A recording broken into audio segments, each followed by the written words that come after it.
How's it going, everybody? Welcome to OP Entertainment. I'm Omar Darwish. And I'm Pratik Cherian. And this is our review of Bugonia? Bugonia. Bugonia. This is directed by Yorgos Lanthimos, your boy Yorgos. And we're going to spoiler free on this, but boy, could we have a whole spoiler discussion on this movie. Absolutely. Pratik, what did you think of this?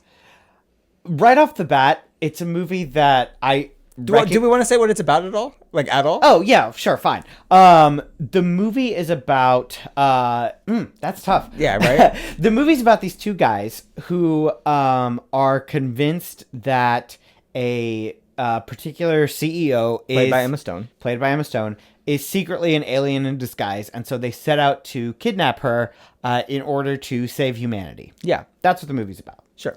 And right away...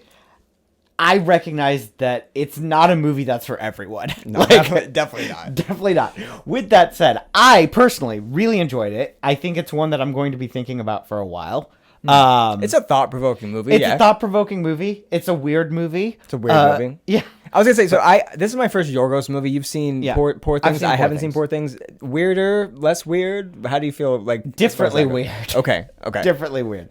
Poor Things is probably weirder, but like. Poor Things got a lot of critical buzz when it came out. A lot of awards buzz. I didn't see it. It kind of scared me away. That you should definitely watch it. Yeah, but this is not a Poor Things. I might like it.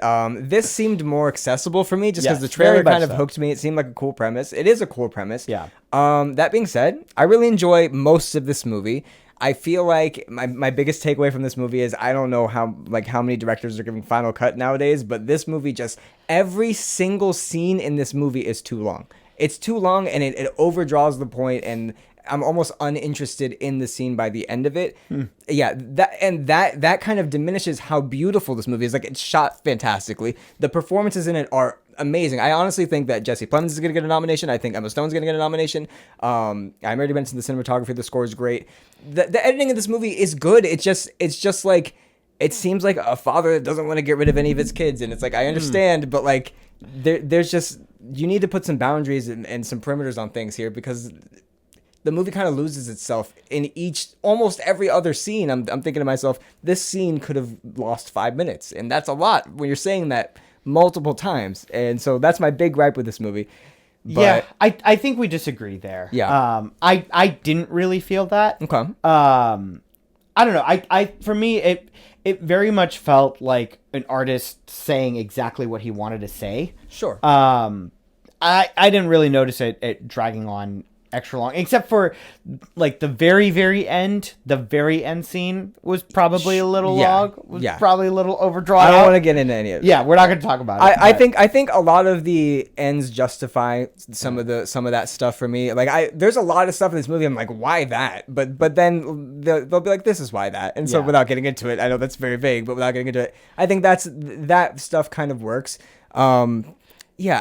That's really my big gripe with the movie. I know I kind of led with that, but what are the things you like? Me. What are the things you liked about the movie? Emma Stone is phenomenal in this. Yes. Like you don't know the whole movie. Like I don't know what's how much to really say on this.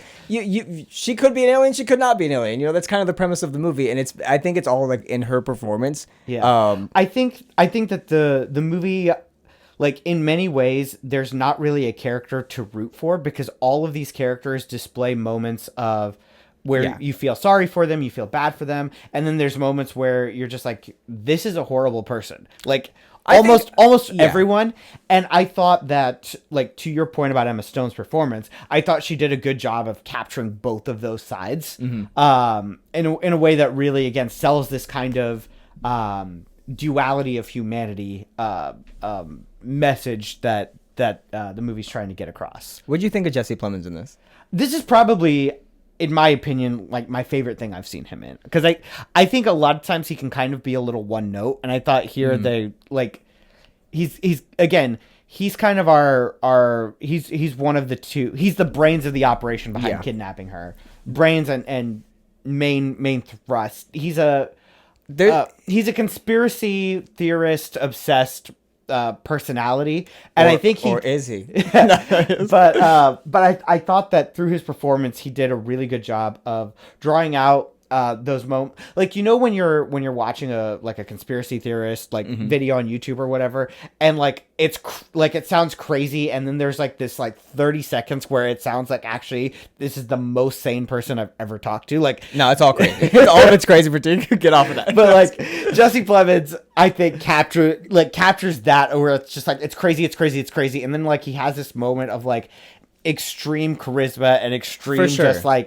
You're just oh, actually, I get why someone's following you. I get why you believe this quite so strongly as you do. Yeah, he's very much in some scenes you've seen this guy before plenty of times. You avoid this guy all the time. Oh yeah, very much. But then in some moments, he's saying stuff, and you're like, oh yeah, I can almost get behind what he's saying, or I understand why you believe what you're saying. Yeah, he's actually not an irrational human being, and he's displaying why he's not an irrational human being. And here's his dialogue on why. And then a bunch of irrationality. Yes, exactly. Right. So this movie, and that's kind of, it was a gripe for me while I was watching it. By the end, I accepted it, but I felt like this movie kind of jerks you around in both. It doesn't want to commit to what it wants to be or what it wants the movie's climax to be, so that by the time it does get to the end, I feel like it could have gone both routes.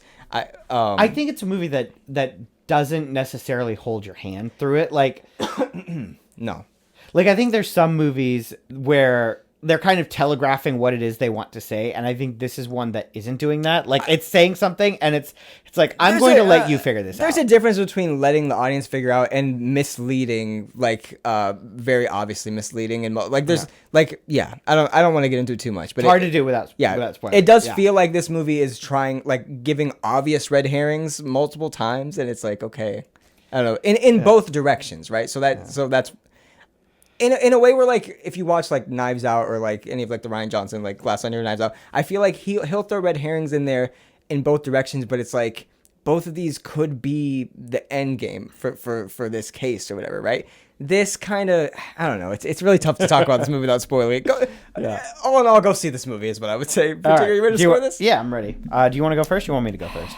I'm gonna go first on this one, and maybe I'm being harsh, but I'm thinking 7. I'm thinking 7 because, man, somebody put another editor in the room with this guy, because this guy's talented. This director is talented. All the performances in this are great, and you need a good director to pull those performances out. I don't care how good the actors are. The cinematography in this is wonderful. Give this guy a documentary on bees, just please, please. The score is fantastic. I want to watch this again, even though I feel like most of the scenes dredged on. So that being said, that takes a masterclass talent, and I look forward to seeing this nominated for almost all the Oscars, and I think it will be. This movie is good. I can't get over the fact that every scene takes forever to get to its point, and then by the time I get to the next scene, I'm like, well, if that was the point of that scene, you could have done that in half the time for every scene. So, Pratik, go on. Speaking of dualities, it's hard. It's hard. I'm going to score it an 8. But with that said, I don't know that I have these giant concrete reasons for why it's not a 9 or a 10. But no, it was very, very solid. I liked a lot of it. I loved the acting in it. Like you said, the cinematography is really good. It's a movie that really has something to say. I think it might just be that inherent weirdness crossed the line for me a few too many times, which is why I'm gonna say 8. Jesse Plemons is great. Go on. I don't know. No, it's a very, very good movie. It's not for everyone, but if it sounds intriguing to you, I would say to go see it. It's a tough one to recommend. I think if you show someone the trailer for this and they like it, I'd have to know you before I could be yes. As I was watching it, I had people in mind where I'm oh, I should recommend it to these people, other people. I'm absolutely not to these people. This isn't one when you're by the water cooler and they're like, what'd you see this weekend? You're not gonna be oh yeah, go see Bugonia to just anybody, right? Yeah. Very selective. Yeah. All right. You want to take us out? You go ahead. What do we got next week, Pratik? Something. You're the one who makes the schedule. We've got. I don't know what we have, but we've got stuff. Movie season's heating up. Yeah. It is. Are we doing Predator Badlands? Is that next week? I think we are doing Predator Badlands. That might be next week. We'll see. See you guys. See you guys.